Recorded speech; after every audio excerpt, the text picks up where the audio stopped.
बिस्मिल्लाहिर्रहमानिर्रहीम। अस्सलाम वालेकुम dear students, how are you? This is new syllabus primary mathematics book 5A। आज chapter number 5 ratios के कुछ क्वेश्चंस हम करेंगे पेज नंबर 113 114 पर।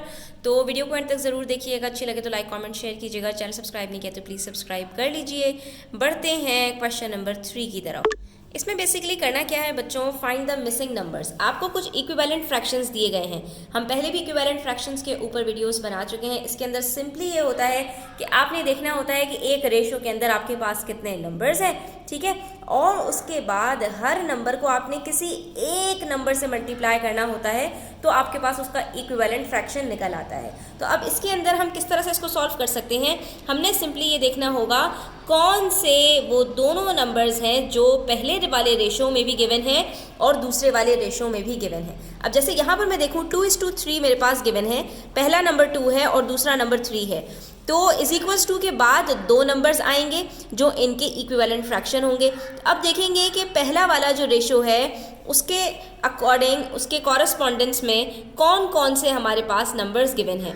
पहले नंबर 2 के कॉरस्पॉन्डिंग में हमारे पास पहला नंबर गिवन नहीं है, तो हम यहाँ पर इसको फाइंड आउट करेंगे। अभी दूसरे नंबर पे जाते हैं तो दूसरा नंबर यहाँ पर मेरे पास 3 है और दूसरे तरफ मेरे पास 18 है। इन दोनों के दरमियान में रिलेशनशिप क्या है? 3 के टेबल में 18 आता है, यस आता है।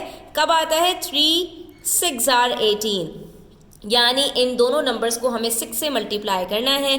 तो सिंपली हम यहाँ पर 2 को भी 6 से मल्टीप्लाई करेंगे और अपना जो मिसिंग नंबर है वो निकाल लेंगे। क्या निकलेगा? 2 6 are 12। तो ये इक्विवेलेंट फ्रैक्शन मेरे पास 12:18 आ जाएगा। इसी तरह से बी देखिए, 4:5 के कॉरस्पॉन्डिंग में 32:डैश, ठीक है। अब पहले दोनों नंबर्स गिवन हैं। 4 के टेबल में देखें 32 कब आता है? 4 8s are 32, तो 5 को भी 8 से मल्टीप्लाई कीजिए और निकाल लीजिए। 5 8s are 40, आपके पास यहाँ पर रेशो आ गया, ठीक है। बस करना इतना है कि सेम नंबर से या तो आपको मल्टीप्लाई करना होगा और या आपको कभी कभी डिवाइड करना होगा। जहाँ पर नंबर अगर आपके पास ब्लैंक में छोटे हो रहे हैं तो आपने क्या करना होगा? डिवाइड करना होगा। अब यहाँ पर देखिए 3 नंबर्स हैं, 1 2 3, कोई एक कभी कॉरस्पॉन्डिंग में नंबर मिल गया ना तो बस हमारे लिए आसान हो जाएगा। अब देखते ये हैं कि दूसरी तरफ कौन सा नंबर गिवन है। फर्स्ट नंबर गिवन है, यानी कि जो 3 के साथ कॉरस्पॉन्डिंग में है।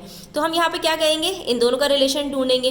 3 के टेबल में 12 कब आता है? 3 4s are, आपने क्या करना है? तीनों को 4 से मल्टीप्लाई कर देना है। पहला वाला गिवन है 3 4s are 12, 1 4s are 4, 2 4s are 8, तो ये हमारे पास क्या रेशो आ गया? 12:4:8। अब देखिए यहाँ पर पहला वाला ही डब्बा खाली है, पहले वाले डब्बे के साथ दूसरा वाले में हमारे पास क्या है? 5 है, और पहले वाले डब्बे के साथ रेशो में क्या है? 8 है, और दूसरी तरफ उसके कॉरस्पॉन्डिंग में क्या है? 2 है। तो हमें 8 और 2 का यहाँ पर रिलेशनशिप ढूंढना है। तो 8 और 2 का रिलेशनशिप क्या है? 2 को मल्टीप्लाई करूँ 4 से तो आंसर आता है 8, तो 5 को भी मल्टीप्लाई करेंगे 4 से तो जो आंसर आएगा वो यहाँ लिख देंगे। 5 4s are 20, तो ये क्या बन जाएगा? 20:8, ठीक है। नेक्स्ट वी हैव पार्ट ई, इसको भी देख लेते हैं। इसमें क्या करना है? इसमें हमारे पास है 28 और 16, और पहली तरफ हमारे पास नंबर खाली है और 4 हमारे पास गिवन है। 4 किसके कॉरस्पॉन्डिंग है? 16 के। तो अब आप ये बताइए कि 16 से 4 तक जाने में हमने क्या किया होगा? 4 4s are 16 होता है, यानी 16 को डिवाइड किया होगा 4 से, तो हमारे पास 4 आ गया। तो 28 को भी डिवाइड कर लीजिए 4 से। 4 के टेबल में 28 कब आता है? 4 7s are 28, तो आपके पास यहाँ पर आ जाएगा 7, ठीक है। दोनों को हमने 4 से डिवाइड कर दिया। अब यहाँ पर 3 नंबर्स हैं, पहला दूसरा तीसरा, पहला दूसरा तीसरा। अब ये देखेंगे कि कौन से 2 नंबर्स गिवन है। 4 पहला नंबर है, यहाँ पर गायब है, छोड़ दीजिए। दूसरा नंबर यहाँ पर गायब है। तीसरा नंबर देखते हैं, यकीनन उसके दोनों पार्ट्स गिवन होंगे। तीसरा नंबर यहाँ पर 3 है और यहाँ पर 9 है। इसका मतलब क्या है कि 3 3s are 9, यहाँ पर 3 से मल्टीप्लाई कर रहे हैं, तो 3 3s are 9। यहाँ पर भी जो नंबर होगा उसको 3 से मल्टीप्लाई करना होगा, अभी देख लेते हैं। और यहाँ पर जो नंबर गिवन है उसको 3 से मल्टीप्लाई करके उधर लिख लेते हैं। 4 3s are 12। तो ये तो हो गया हमारे मल्टीप्लिकेशन के 2 नंबर्स। अब एक बच गया हमारा बीच वाला नंबर कि किससे मल्टीप्लाई, 3 से मल्टीप्लाई किसको करूं कि आंसर 24 आ जाए। तो 3 के टेबल में 24 कब आता है? 3 8s are 24, ठीक है। या 24 को आप यहाँ पर 3 से डिवाइड कर लीजिए, तब भी आंसर सेम यही आएगा 8, ठीक है। तो सिंपली हमने क्या किया कि नंबर्स को मल्टीप्लाई या डिवाइड किया और अपने इक्विवेलेंट फ्रैक्शंस को सॉल्व कर दिया। बढ़ते हैं क्वेश्चन नंबर 4 की तरफ। यहाँ पर आपसे कहा है express each ratio in its simplest form. अब क्या करना है आपको सिर्फ सिंप्लीफाई करना है, यानी सेम नंबर्स के साथ डिवाइड करके उसको जितना सिंप्लीफाई हो सकता है उतना करना ही तो हम बचपन से करते आ रहे हैं। आई मीन जब से हमने फ्रैक्शन वाला काम स्टार्ट किया है ये हमने सीख लिया है, बस हम यहाँ पर यही करेंगे। 4:36 तो हमने यहाँ पर क्या करना है, 4 1s are 4, 4 9s are 36, क्या आ गया 1:9। 15:24, 15 के टेबल में 24 तो नहीं आता, हाँ अलबत्ता ये दोनों 3 के टेबल में आते हैं। टेबल्स पक्के होने चाहिए बच्चों, ठीक है। 3 5s are 15, 3 8s are 24, क्या आ गया 5:8। जैसे फ्रैक्शन को सिंप्लीफाई करते हैं बिल्कुल वैसे ही रेशोज को सिंप्लीफाई किया जाता है स्टूडेंट्स, कुछ भी अलग नहीं है। 55 40 देख सकते हो दोनों 5 के हमारे पास यहाँ पर मल्टीपल्स हैं। हमने क्या किया 5 11s are 55, 5 8s are 40, Majeed simplify नहीं हो सकते तो क्या हो गया 11:8।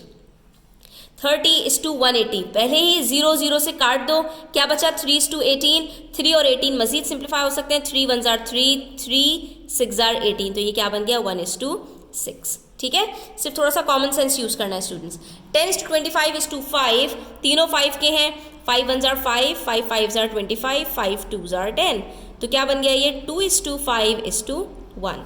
अब हमारे पास है थोड़ा सा अजीब सा नंबर 28 49 63, और अगर मैं एक वाला नंबर देखूं 49 तो ये तो आता ही सिर्फ 7 के टेबल में है, तो हमने क्या करना है 7 से उठाकर देखना है। 7 के टेबल में 28 भी आता है और 63 भी आता है। वेरी गुड, हो गया solve. 7 4s are 28, 7 7s are 49, 7 9s are 63, तो क्या आ गया 4:7:9। इसी तरह से 8 36 और 40 ये तीनों हमारे पास 4 के टेबल में आते हैं, 8 के टेबल में 36 नहीं आता है, ठीक है। तो इस चीज़ को ध्यान में रखना है, हम 4 से करेंगे। 4 2s are 8, 4 9s are 36, 4 10s are 40, तो क्या आ गया 2:9:10, मजीद सिंप्लीफाई नहीं हो सकता। 120:80:60, पहले ही तीनों जीरोस कट कर दो, बचा 12 8 और 6, ये तीनों आते हैं 3 के टेबल में, सॉरी 3 के टेबल में तो नहीं आते ना, 4 के टेबल में तीनों आते हैं, अलबत्ता 2 के टेबल में आते हैं, तो हम 2 से कर लेते हैं। 2 3s are 6, 2 4s are 8 और 2 6s are 12, तो हमारे पास आ गया ये 6:4:3, ठीक है। यहाँ पर हमने सिंप्लीफाई कर लिया अपने तमाम जो पार्ट्स थे क्वेश्चन नंबर 4 के। अब आ जाइए पेज नंबर 114 पे, क्वेश्चन नंबर 5 है, ये एक वर्ड प्रॉब्लम है, इसको भी हम सॉल्व कर लेते हैं। देखते हैं इसमें क्या है। The prices of tickets to a flower exhibition are shown in the table below, write your answer in the simplest form, ठीक है। 3 तरह के आपके पास टिकट्स के प्राइसेस दिए हुए हैं एक फ्लावर एग्जीबिशन के अंदर। अडल्ट का $12, चाइल्ड के $8 और सीनियर सिटीजन के $8, ठीक है। अब हमसे पूछा है the ratio of the price of an adult ticket, adult का क्या है 12, और to the price of a child ticket, child का क्या है 8, और to the price of a senior citizen ticket 8, ये है हमारे पास। और हमें अपना आंसर देना है सिंपलेस्ट फॉर्म में, यानी सिंप्लीफाई करना है। और आप यहाँ देख सकते हो स्टूडेंट्स 12:8:8, तीनों 4 के टेबल में आते हैं, तो यहीं पर हम इसको सिंप्लीफाई कर लेंगे। 4 3s are 12, 4 2s are 8, 4 2s are 8, तो क्या आ जाएगा हमारे पास 3:2:2। कितना सिंपल क्वेश्चन है, ठीक है। एक चीज़ समझ लो, उसके बाद उसी पैटर्न पे बहुत सारे क्वेश्चंस आप आसानी से सॉल्व कर सकते हैं। Question number 6, there are 52 members in a school choir, 40 of the members are girls and the rest are boys, ठीक है। आपके पास 52 members हैं स्कूल choir में, जिसमें से 40 आपके पास girls हैं और बाकी boys हैं, तो 52 - 40 12 boys हैं। यहीं पर हम कैलकुलेट कर लेते हैं number of boys. What is the ratio of the number of girls to the number of boys in the school choir? Simple है, आपने जो है वो 40 का रेशो निकाल देना है 12 से, और उसी को आपने सिंप्लीफाई कर देना है। तो 40:12 का आपके पास रेशो क्या निकलेगा स्टूडेंट्स? 12 के टेबल में 40 तो नहीं आता, अलबत्ता 4 के टेबल में आता है, तो 4 3s are 12, 4 10s are 40, तो आपके पास ratio of girls to boys कितना आ रहा है 10:3 का। और बस आप यही यहाँ पर रिजल्ट बता देंगे। तो यहाँ पर हमारे फ्रैक्शंस के रिव्यू के क्वेश्चंस सॉल्व हो गए हैं स्टूडेंट्स। आई होप कि आपको समझ में आ गए होंगे। Thanks for watching the video till the end. Take care. अल्लाह हाफिज़।